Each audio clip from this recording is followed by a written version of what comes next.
right, what's up, Sci-Fi Express Lane, Jeff Carroll. We're going to do a review of the black movie rules, okay?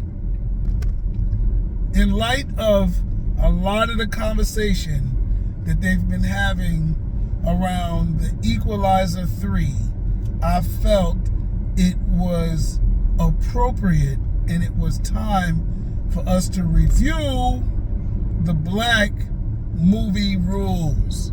All right? So when it comes to making a film that is black, there are a couple of variables that come into play. Was it directed black? Was it a story written by a black person? Did it star a black person? All of those are important. All of those important, right? But does it mean that it's black? Yes, it does. But outside of the black rules, there's an unwritten black rule. Those are the main tenets of the black rules. Yes, no doubt. Director, story, the writers, and the actors. Those are the three core things. Let's not get it twisted. Those ain't going to change. But what the unwritten rule is, the reason why we wanted a black director, the reason why we wanted black writers, the reason why we wanted black actors is not for sheer employment purposes. We don't want a black person just to write the story. No. We don't want a black director just to direct the story. No. We don't want a black actor just to act in the story. No. We've seen some of those things, but you know, putting them together isn't always the thing too. And that's the case with the Equalizer 3. We had a black lead actor, Denzel. We had a black writer. I don't even know who wrote it. I gotta look and see. And we had a black director. All of that, and people still feel that it's important to talk about the black rules.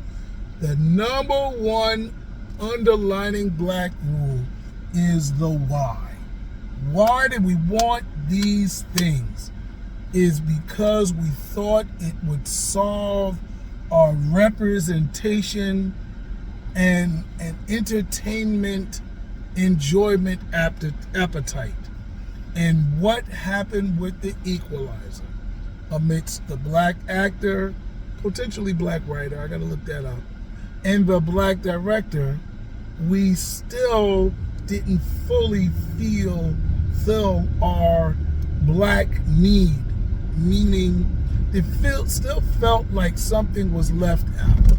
And the reason why we wanted a black writer and black actors and black directors is because we felt somewhere in all of that blackness, there would be a story that respected us and catered to us.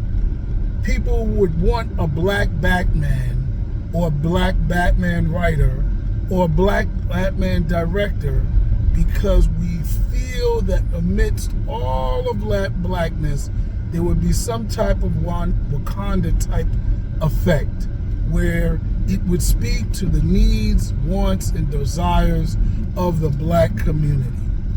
And with the movie The Equalizer, it had all those things, which I don't know about the writer, but the story felt like it pandered too much to, hey man, we gotta do whatever we gotta do to make sure this movie gets picked up and it sells. You know, like just having Denzel isn't big enough. Just having Antoine Fuqua isn't big enough. Just having a story brand as strong as The Equalizer isn't big enough. We still have to include white people in the story for it to sell. And that's crazy because Denzel should be big enough to not have to do that. Denzel should be big enough to do a Color Purple, a Soldier Story, a Glory. Well, Glory is a little debated. But those type of stories and still top the box office. Sure, he might be butthurt by the Fences not necessarily being such a big seller, but the Fences was a new brand. The Fences was a different genre. You know, you're talking about action movie, dude. You know, these movies aren't going to do what The Equalizer can do. You know, so black people were legitimately, me included, were like, yo, when is this guy going to save some black people? It's 3 movies, and all he did was talk one kid out of dealing drugs. That don't even take no Equalizer to do that. We need somebody to regulate and stop crime in our community. When he was in Equalizer 1, he stopped the whole mob thing. Not only did he stop, he went back to Russia and dealt with them there. Destroyed it he ripped the root out that sucker. You know, with the black one, he took it out on the black drug dealers. Take them down. Who cares? Go back to where they get the drugs from and stop the drugs from coming in the community. Stop the drugs from getting into. Do that. Respect the gangster. Something. So when we saw this last movie, we just wanted more. We wanted what we didn't get, and that's what we expected to get, was somebody that did like the Equalizer TV show. Queen Latifah is handling that black business. We watched the Equalizer with Denzel, and we were like, they need to give us a black hero. Maybe if there was a black man, you know, as Equalizer, you know, somebody would help our pensions or help our computer theft fraud or whatever you want to call it. But no, we already got that black man. We already got that black actor. We already got that black director. And none of us got our feelings addressed. So I get it. I'm a black screenwriter. I am a black science fiction writer. I even write comic books. Shout out if they want to do an Equalizer comic book. I'll do it, and it'll sell, and we'll address some black issues. But the Equalizer, Denzel's a black dude, yo. Come on now. We know you had friends. You had family. Black people do you wrong or something? Why you can't save us? Why we gotta be, you know, left aside? It's bad enough that we get, you know, ignored by the white equalizers, you know, wherever they are. But sheesh, and Man on Fire and all these, yo, come on, dude. Okay, I understand that there's black people that need to pull their stuff up by their boots straps and do a little bit better. No doubt. But there's just as many white people that need to do the same thing.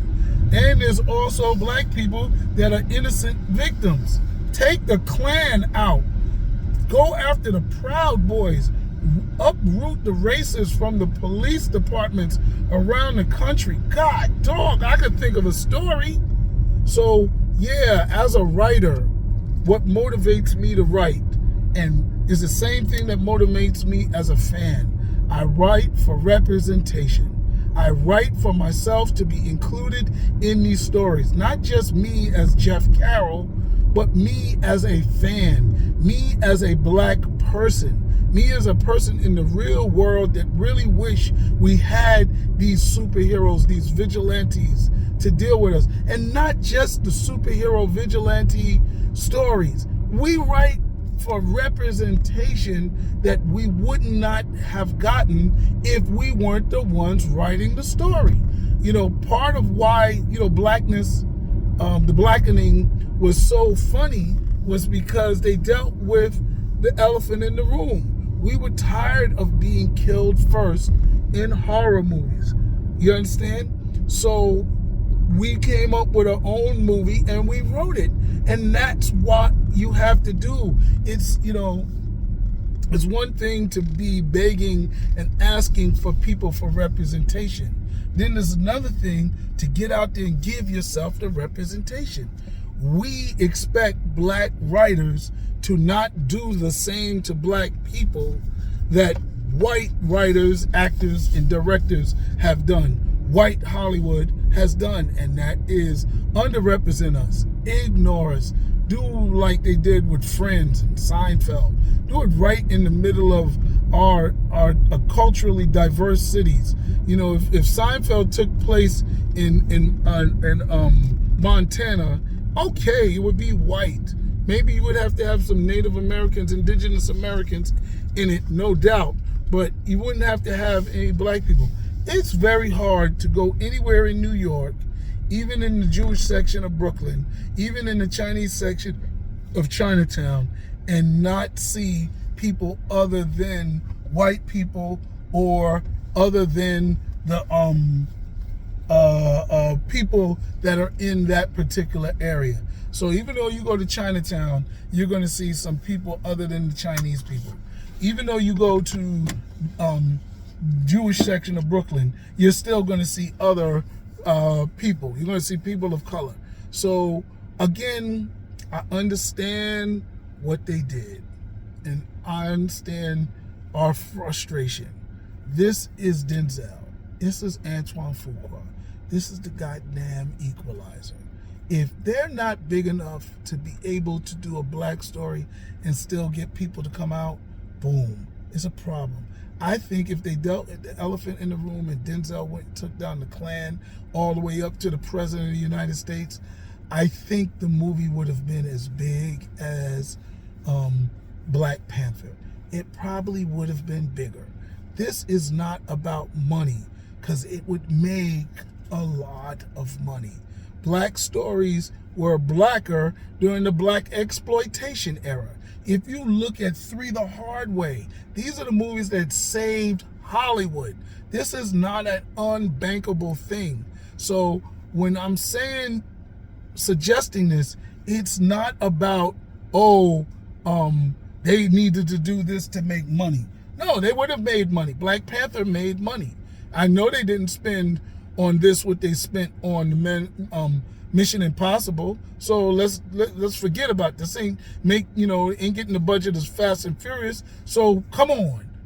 At the end of the day, it could have made what it made here with a blacker story and more.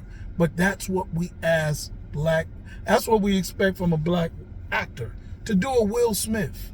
What put Will Smith on was Will Smith realized he was black, and he had to change certain things in the script of Independence Day. He ad-libbed, he put in our black expressions. He made it blacker, right? Sure, he didn't change the storyline. It would have been nice if it was black aliens, but he did what he did. We look at black directors to have that element too, to not let black people get overlooked, to represent for us, right?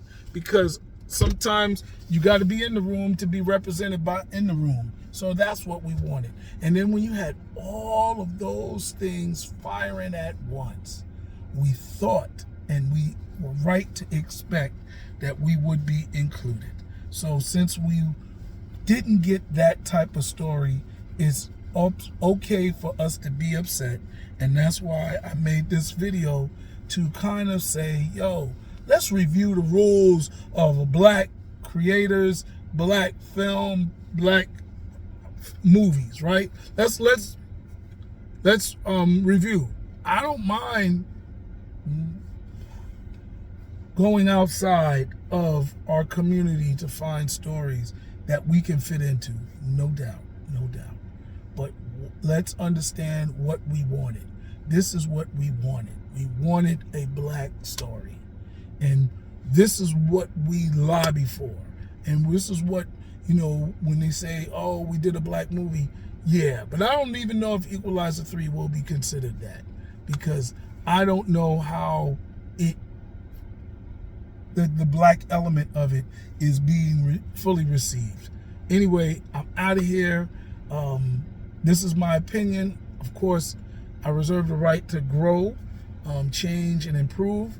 But yeah, this is how I feel right now, and I think we could do better. And I enjoyed the movie. It was better than that Republican version of Equalizer 2. It wasn't as good as the Equalizer TV show, and it was not as good as Equalizer 1. But anyway, thank you. The Hip Hop Science Fiction was Sci-Fi Express Lane. Jeff Carroll. Like, subscribe, share, and comment. Deuces.